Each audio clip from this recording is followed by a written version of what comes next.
cookies, and welcome to Book 101.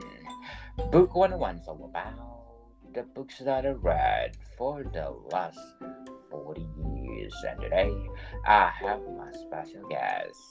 He's award winning author, and of course, the author of the book A Killer Secret, no other than Mr. Jeff Berney.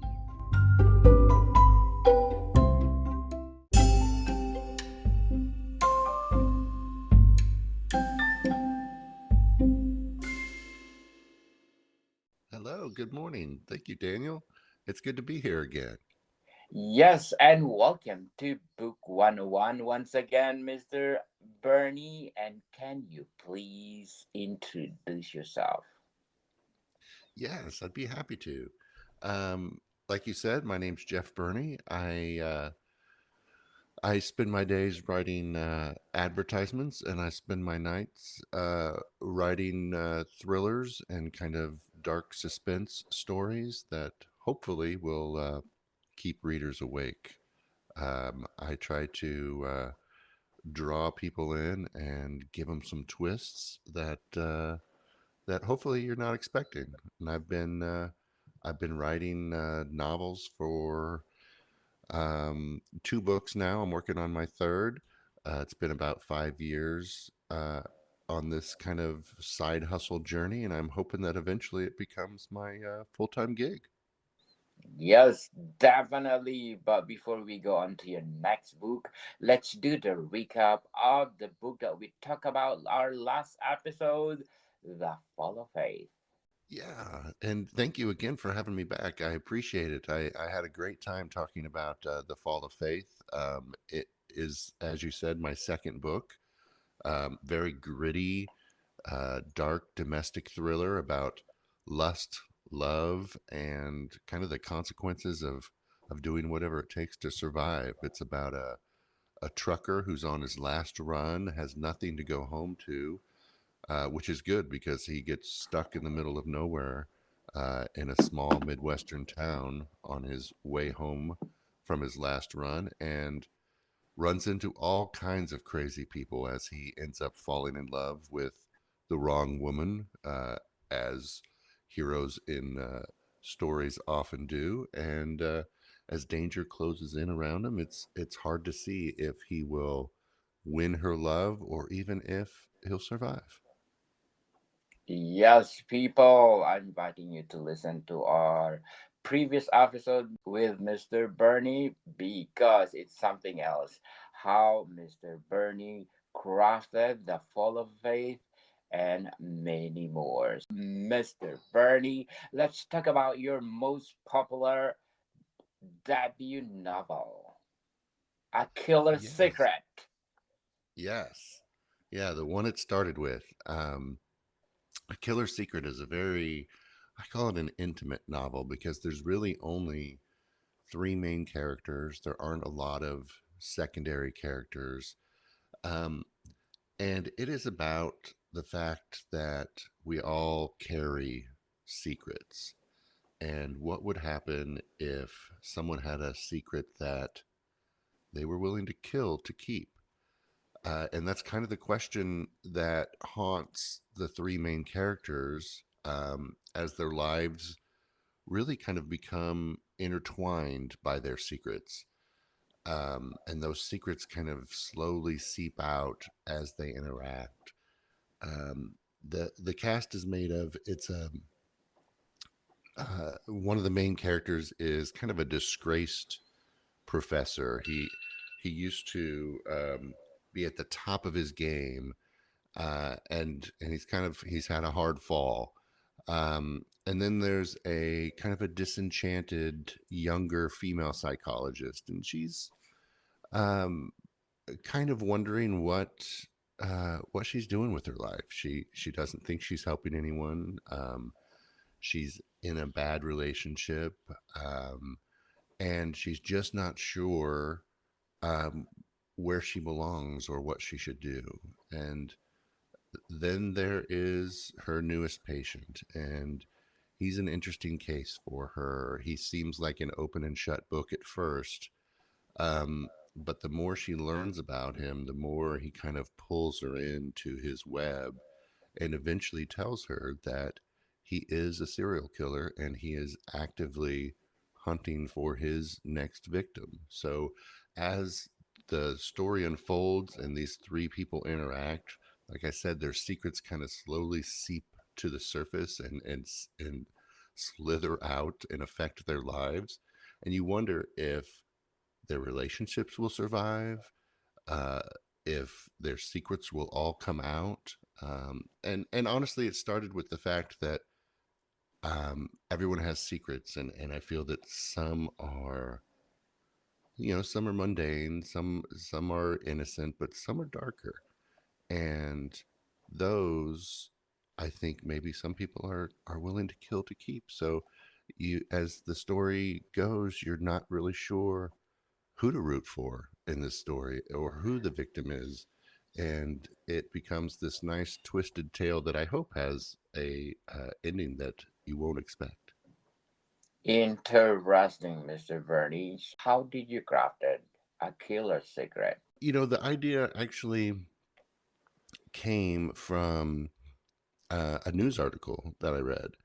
Um, and, I don't necessarily like using the based on a true story kind of thing because it was very loosely based. But the story that I read, it was about a lonely guy who was kind of socially awkward, didn't have friends, and he started going to a psychologist, and he honestly wanted to impress her, and so he kept telling her these bigger and bigger stories, and convinced her that he was a killer to the point where, as the news article goes on, his therapist actually turned him into the police, only for the police to investigate and realize that he had made everything up. And so I thought that was a very interesting story. Um, like I said, the book doesn't follow that directly, but that was kind of the impetus that got me started and made me think about these characters and helped me bring them to life. What are your challenges or struggles in writing a killer secret? It was my first novel, and it's one of those things that you don't, if you haven't written a novel before, it's hard to um, know where to start, and it feels very daunting. This is almost 100,000 words and lots of pages, and it just felt overwhelming. So the biggest challenge for me with this book was to allow myself the time to write that I needed and to continually tell myself that, if I just keep writing, if I just keep with my story, eventually I will get to the end. I think the biggest challenge for new writers is that, like I said, it feels daunting. It feels like there's just too many words and you're not going to complete it. And maybe for me particularly, I kept feeling this overwhelming imposter syndrome. I had never written a novel before. What makes me think that I can write a novel? Will anyone even want to read it?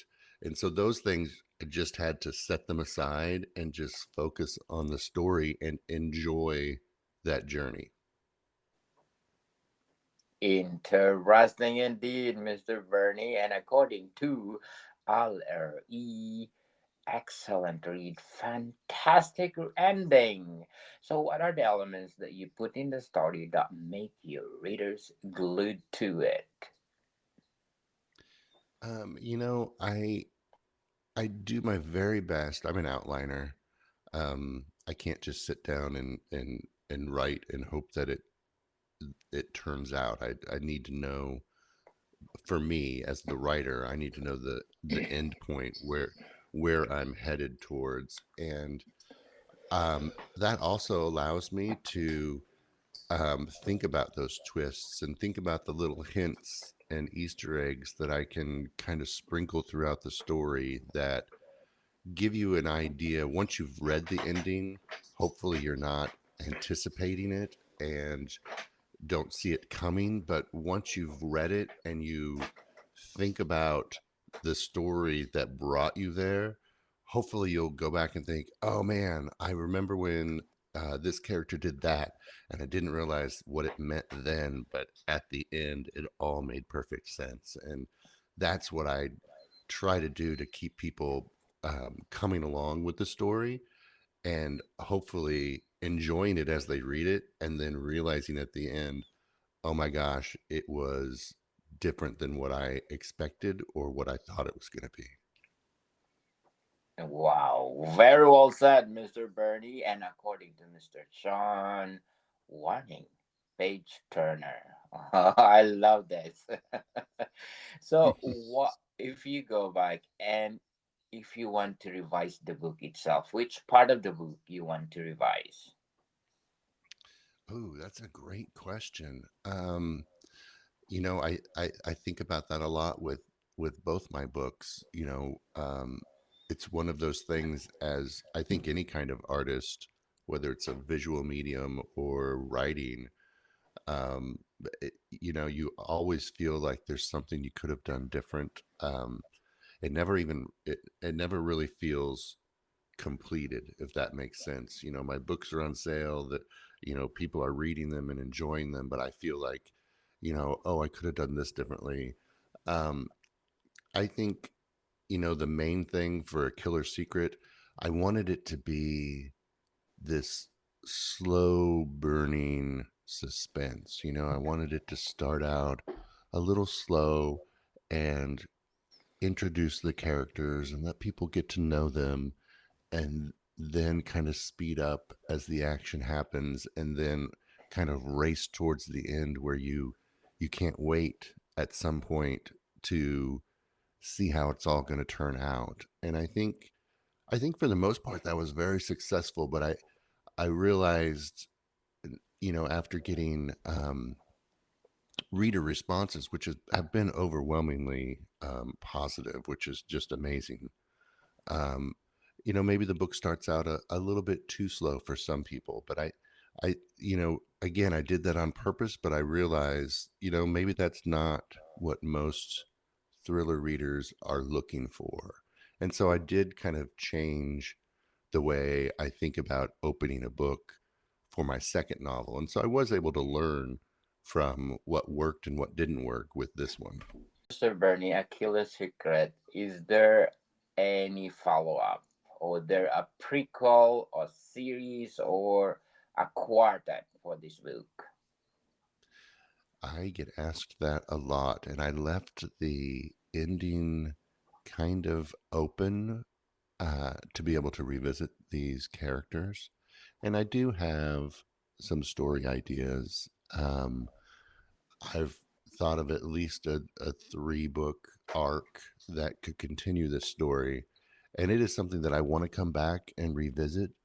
But that, at least for me as an author, it's so difficult because I have so many stories that I want to tell and so many characters that I want to bring to life, that I know that a lot of authors have great success with continuing a story and writing series, but I want to at least explore some other stories before I come back to the world of A Killer Secret. I do plan to come back to it for those people who are hoping for a sequel. It's just something that I'm waiting for the right time and the right story. Yes, indeed. And according to Mr. H, an excellent read from beginning to end. Wow. Inspiring, Mr. Berney. And I love all those reviews on Amazon. They are amazing. Before we go on, Mr. Berney, I want to shout out my ranking tops in the last 30 days according to my Apple chart, because in Zambia at number 7, thank you Zambia. In Pakistan number 20, Spain at number 21, Qatar at number 29, Slovenia number 45, Nigeria at number 56, Chile at number 68, United Republic of Tanzania number 19, Canada 120, Saudi Arabia 172, Oman at 120, Egypt at 136, Zimbabwe at 139, Singapore at 154, Norway at 183, South Africa at 192, Cambodia at 212, Belgium at 234, and many more. Thank you so much for supporting this podcast because this podcast is created to empower writers all over the world, like Mr. Jeff Berney. Let's talk about the protagonist of this book. What can you say about it? Yeah. So, one of the other things that I wanted to play with this novel was I wanted to make it difficult for people to know which character was the main protagonist and which one was the antagonist. And so all three of these main characters um, are as real as I can make them, meaning, they're not over the top heroic, they're not over the top villainous. They have their dark sides, and but I would say that the main protagonist is the younger female psychologist, and as I mentioned, she's the one who's kind of rethinking her place in the world, and the older uh, ex professor is also her boyfriend and her mentor. He was her professor in college. He's her business partner. They live together. She's not sure that their relationship, both professional and personal, is healthy. She's certainly not happy in the relationship. And she is belittled so much by him professionally that, as I mentioned, she's not even sure that she's helping anyone um, in her psychology practice. And so she's really having this crisis of consciousness, like what is it that she's supposed to do in this world? What was she put here to do? How is she helping anyone? What will she do next? And how does she find happiness in her life? And that's kind of when she interacts with both of these other men, her patient and her boyfriend, that these secrets and these questions continue to come up in her mind and continue to play a part in how all three of these characters interact and their lives kind of intertwine. So, Mr. Burney, what's one theme or message you hope readers will take away from A Killer's Secret? Oh, great question. I really wanted to um, think about that kind of thin veil between what we think of as good and what we think of as evil, and how really it is such an easy thing for people to wander from one to the other.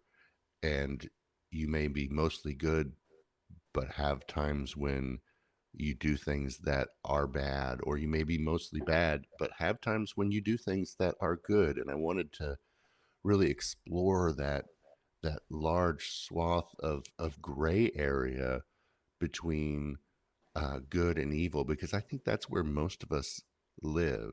And I find that an interesting place to mine stories from.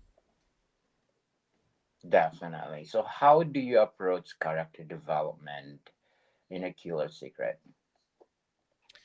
I try, for me as the author, it really helps for me to think that I'm telling somebody's story. So they have to feel these characters have to feel as real in my head as an actual person. So I do spend some time developing them as characters, as people, kind of behind the scenes. I have character sheets that I put together. I know what they um, look like physically. I try to think about what their mental state is at the beginning of the story and where it might be at the end. I think about each character's story arc. You know, how will they grow and change from the beginning of the story to the end? And I think about their internal and external motivations. Like I said, really trying to get into the minds of these fake people, so that as I'm writing, um, it I'm I'm being true to their nature as I'm writing each character, and hopefully they don't feel one dimensional when you're learning about them, when you're reading about them. And that way, you know, I find that for me at least, sometimes even though I outline, I feel like as I'm writing for a particular character, sometimes that character kind of takes over for me. And I think that's just my subconscious having gotten to know this character so intimately. It's just my subconscious playing around and understanding what that character might do in the moment. So as I'm writing, I may not understand it, but it ends up working. And it's just an amazing thing as an author to kind of go through and experience. Very well said, Mr. Berney. But before we go on, I'm inviting you to listen to my other podcast, Love Letters. People, Love Letters are a collection of love stories. How people get lost, get crazy, and disoriented in the name of love. We will learn from these stories and let be in their shoes to feel what it's like to be in love. So please do listen. Love Letters, people, and my other podcast too, Food 101, our third season with Chef Alessandro, one of the best executive chef in one of the best restaurants in downtown Toronto. Please do support our books, people. They are out. Food 101 Volume 1 Basics until 11 is all you need how to create a delicious food. Available on Amazon and leading online bookstores worldwide. So, Mr. Berney, what is the most rewarding aspect of being an author? Oh, wow. There are so many things that I enjoy about being an author, but I think knowing that people that I don't know are reading my books and affected by my stories, you know, I try not to worry about reviews, but I do like to read them because I want to learn if there's, you know, I'm a new author and I want to learn if there's anything that I can adjust in the way that I tell stories that they'll make them more enjoyable for people. And just getting those reviews, whether they're good, bad, or in the middle, knowing that somebody not only took the time to read my story, but was moved enough to write a review. You know, not very many people actually write reviews for books. You have to be emotionally invested in the story. I think whether it's good or bad, um, to to do that, and that's, you know, I appreciate that so much. Definitely. So, how do you feel about the current state of the publishing industry? Oh, it's crazy. You know, there are there are so many books out there and so many stories that it's hard to, I think it's harder as a reader to discover new authors and new stories. You know, there's always been gatekeepers in publishing, and you know, traditional publishing, it's the editors and the publishing houses that are kind of those first step um, gatekeepers, you know, whether they believe that an author's story is good enough or um, their writing quality is good enough. And that's great, you know. Um, and then the world of independent or self publishing opened up, which I am an independent author, so I appreciate that. But it becomes harder for readers, I think, to know if the book that they're about to read is going to be quality. Um, and you know, you go on Amazon or any other online bookstore, and there's, hundreds and hundreds of thousands of books, and it's so hard to go through, more than the first page of results, which are mostly, traditional published books, or those who have paid for that higher placement. And so it really is hard to discover new voices. And I think, for me as a reader, that's something that I wish there was a solution to, because there are so many great authors out there who have not yet been. Definitely. What is your inspiring message for those aspiring writers out there? I think everybody has a story. And I think whether you believe you are a good writer or a great writer, it doesn't matter. Tell the story, because nobody else can tell your story like you can. Nobody else has the same worldview, the same point of view.